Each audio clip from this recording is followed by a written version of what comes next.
Selamat malam, jumpa lagi dengan saya Ciko Asa. Nah, pada malam hari ini kita akan membahas secara spesifik, yaitu berkaitan dengan ringkasan singkat mengenai Plato dan pemikirannya. Nah, kita sudah belajar mengenai ringkasan singkat mengenai Sokrates. Pada saat ini kita akan belajar tentang Plato atau murid daripada Sokrates. Nah, kita ketahui bahwa Plato ini dilahirkan di Athena pada tahun 427 sebelum Masehi dan ia meninggal pada tahun 347 sebelum Masehi. Dia meninggal pada usianya yang ke-80 tahun. Plato ini berasal dari keluarga aristokrasi yang secara turun-temurun memegang peranan penting dalam politik di kota Athena. Nah, kita ketahui juga bahwa Plato ini sejak usia 20 tahun dia sudah belajar atau mengikuti pelajaran dari gurunya yang sangat termasyhur, yaitu Sokrates, dan dia begitu mendalami pemikiran-pemikiran dari gurunya yaitu Sokrates. Bahkan Plato ini menjadi murid Sokrates yang sangat setia. Bahkan dia setia kepada Sokrates sampai akhir hidup Sokrates. Plato ini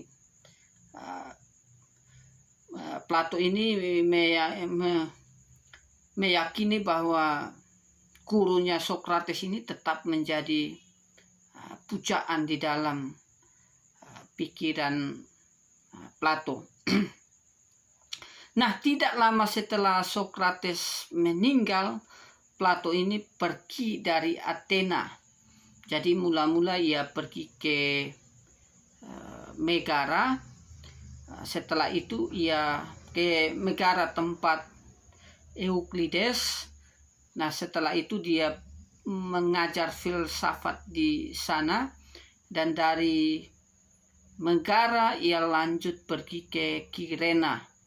Di sana ia memperdalam ilmu matematika dari seorang pemikir yang hebat, yaitu ia belajar dari Theodoros. Lalu ia pergi lagi dari Kirena, ia pergi ke Italia Selatan. Setelah itu ia terus ke Sirakusa. Nah, karena tuduhan bahwa pikiran Plato ini berbahaya bagi kerajaan pada saat itu, maka Plato akhirnya ditangkap dan dijual sebagai seorang budak. Akan tetapi Plato ini diselamatkan oleh muridnya yang bernama Anikeris, dengan cara dibelinya atau membeli Plato yang telah dijual menjadi seorang budak, lalu dibeli oleh Anikeris.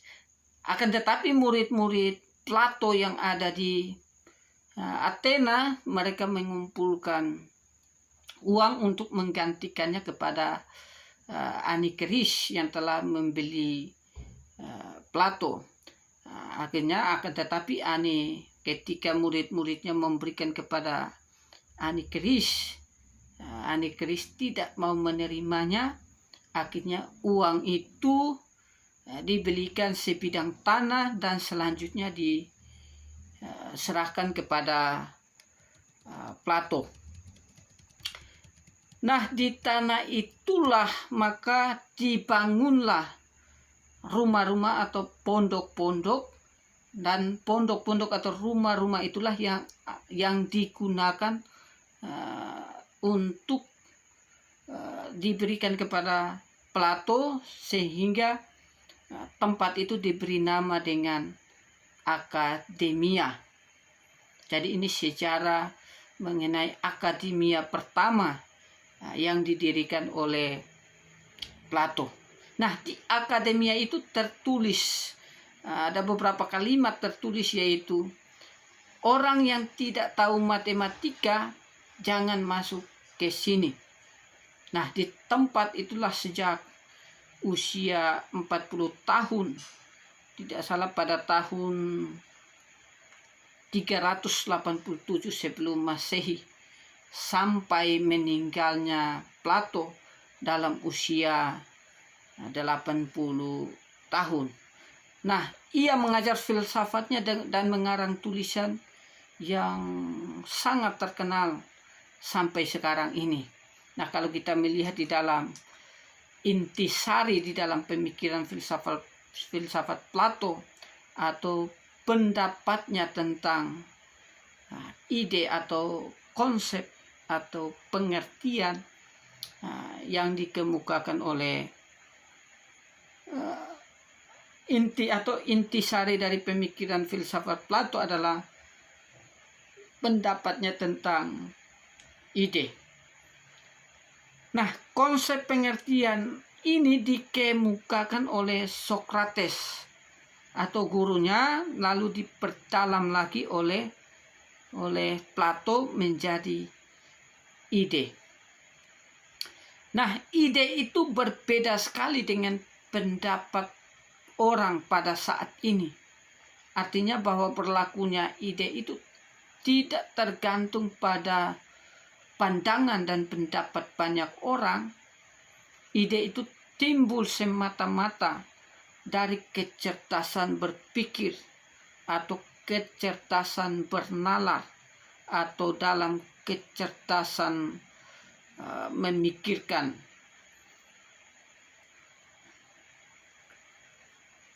Nah, ide pada hakikatnya menurut Sokrates itu sudah ada di dalam pikiran seseorang. Artinya bahwa apabila seseorang melihat seekor kuda yang gagah atau perempuan yang cantik, nah sebenarnya penglihatan itu sekedar mengingatkan tentang pengertian gagah dan pengertian cantik yang ada di dalam dunia ide, yang tidak seluruhnya tergambar dalam gambar kuda dan gambar perempuan yang cantik. Artinya bahwa pengertian gagah yang sebenarnya bukanlah kumpulan segala yang gagah yang kelihatan pada binatang kuda yang tampak gagah atau perempuan yang tampak cantik. Tidak lain daripada itu adalah tiruan akan gambaran yang tidak sempurna daripada gambaran yang ada dalam pengertian atau dalam pemikiran. Nah, berpikir dan mengalami menurut Plato adalah dua macam jalan yang berbeda untuk memperoleh pengetahuan, atau pengetahuan yang dicapai dengan berpikir lebih tinggi nilainya dari pengetahuan yang diperoleh dengan pengalaman. Artinya bahwa dengan kata lain, pengetahuan yang didapatkan dengan berpikir lebih tinggi nilainya daripada pengetahuan yang didapatkan berdasarkan pengalaman. Nah, untuk menggambarkan hubungan antara pikiran dan pengalaman, Plato menjelaskannya dengan menyatakan adanya dua macam dunia, yaitu dunia yang kelihatan dan bertubuh dan dunia yang tidak kelihatan dan tidak bertubuh. Dunia yang tidak kelihatan dan tidak bertubuh, Plato menyebut dengan dunia ide. Sedangkan dunia yang kelihatan dan yang bertubuh adalah dunia yang bersifat materi. Jadi ada dunia yang imaterial dan dunia yang bersifat materi. Dunia yang bersifat materi menurut Plato adalah dunia yang tidak bersifat tetap, atau dunia yang mengalami perubahan, atau dunia yang tidak bersifat permanen. Akan tetapi dunia yang bersifat imaterial adalah dunia yang bersifat tetap, atau dunia yang tidak berubah-ubah.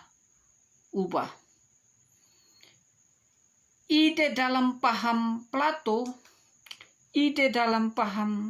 Plato itu tidak saja pengertian jenis, tetapi juga bentuk dari keadaan yang sebenarnya. Atau ide bukanlah suatu pikiran belaka, melainkan ide adalah sebuah realita. Artinya bahwa hubungan antara dunia yang nyata dan dunia yang tidak bertubuh menurut Plato serupa dengan hubungan konsep menjadi. Dalam pemikiran, misalnya kalau kita melihat di dalam pemikiran Heraklitos dengan konsep ada. Dalam pemikiran Parmenides, ide menjadi dasar bagi yang ada.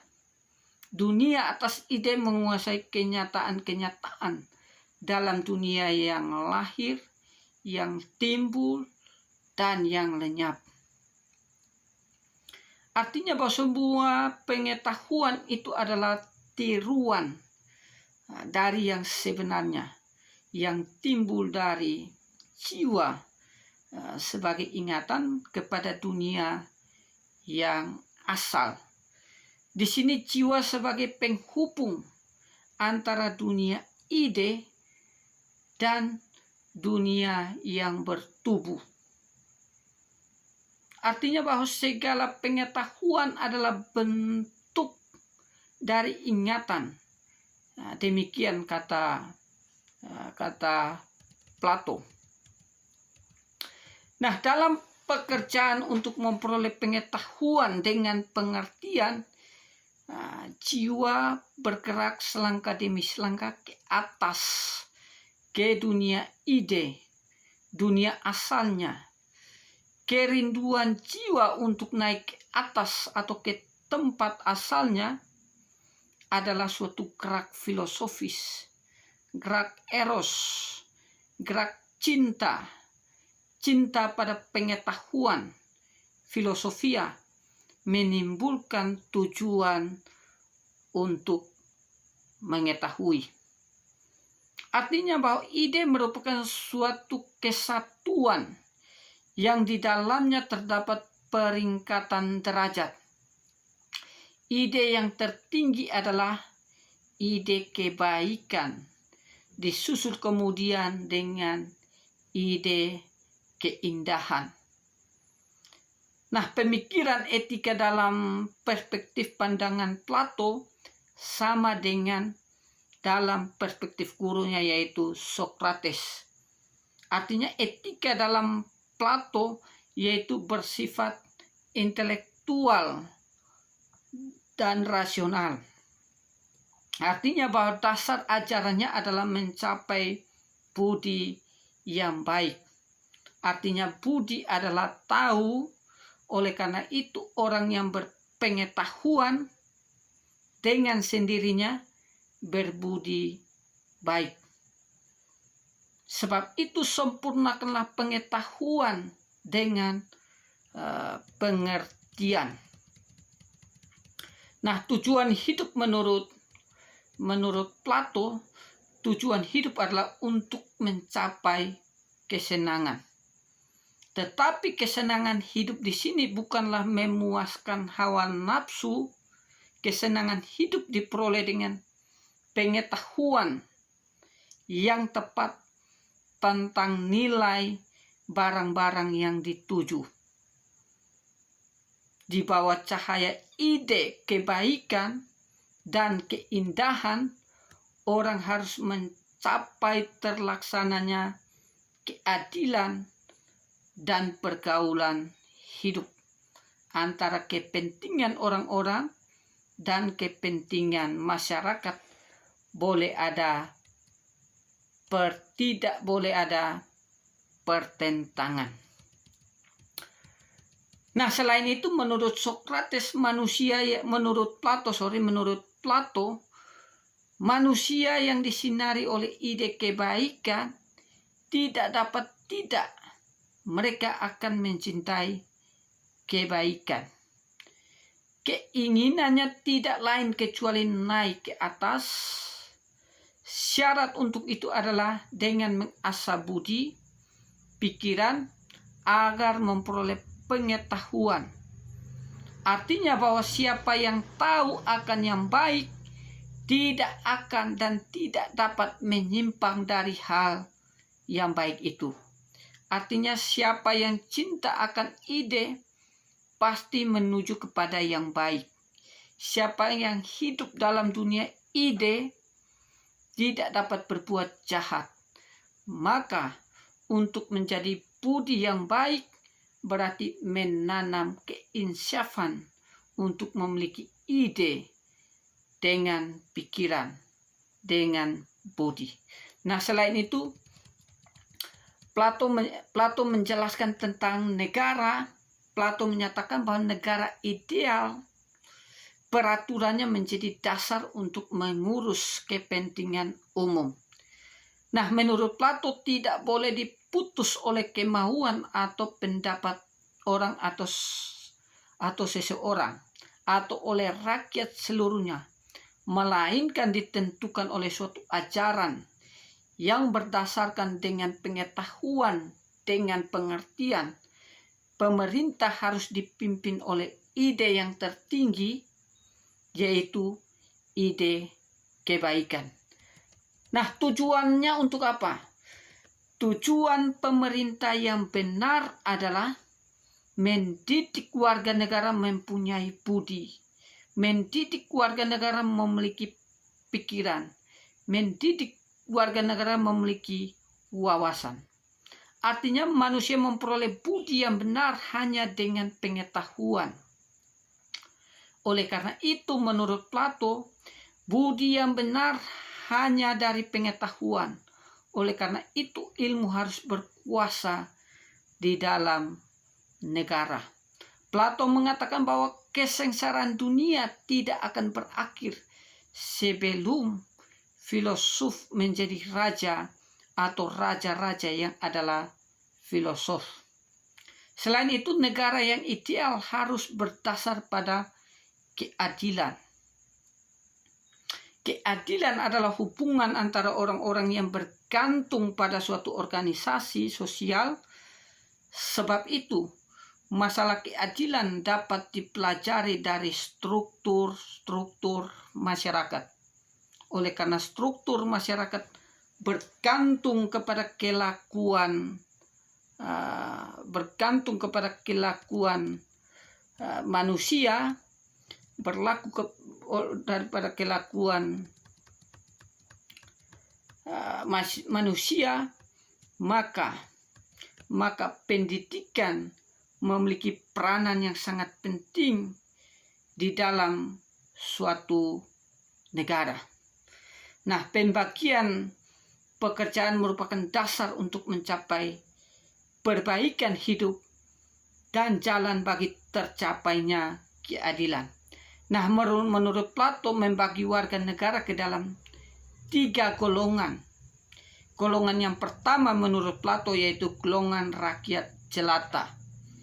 Nah, golongan ini yaitu warga negara yaitu meliputi warga negara, meliputi petani, pekerja, tukang, dan saudagar. Nah, mereka ini merupakan dasar ekonomi bagi masyarakat dan memiliki hak milik dan berumah tangga. Ini golongan pertama di dalam negara, warga negara. Golongan yang kedua menurut Plato yaitu golongan penjaga atau pembantu. Nah, golongan ini dalam urusan negara. Nah, golongan ini bertugas untuk mempertahankan negara dari serangan-serangan musuh dan menjamin peraturan dapat berlaku dalam kehidupan masyarakat. Nah, mereka tidak boleh memiliki harta perorangan dan keluarga. Mereka tinggal dalam asrama. Hidup dalam sistem komunis yang seluas-luasnya. Golongan yang kedua, golongan yang ketiga, yaitu golongan pemerintah atau filosof. Nah, golongan yang ketiga ini mereka terpilih dari paling yang cakap dan terbaik dari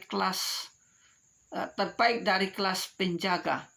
Setelah menempuh pendidikan dan latihan secara spesifik atau secara khusus, mereka ini lalu ditugaskan untuk tugas tertentu. Tugas mereka adalah membuat undang-undang atau membuat aturan dan mengawasi pelaksanaannya. Mereka harus menyempurnakan budi atau pengetahuan yang tepat sesuai dengan golongan, yaitu budi kebijaksanaannya. Selain itu, semua golongan dari semua kelas adalah alat semata-mata untuk kesejahteraan seluruh rakyat.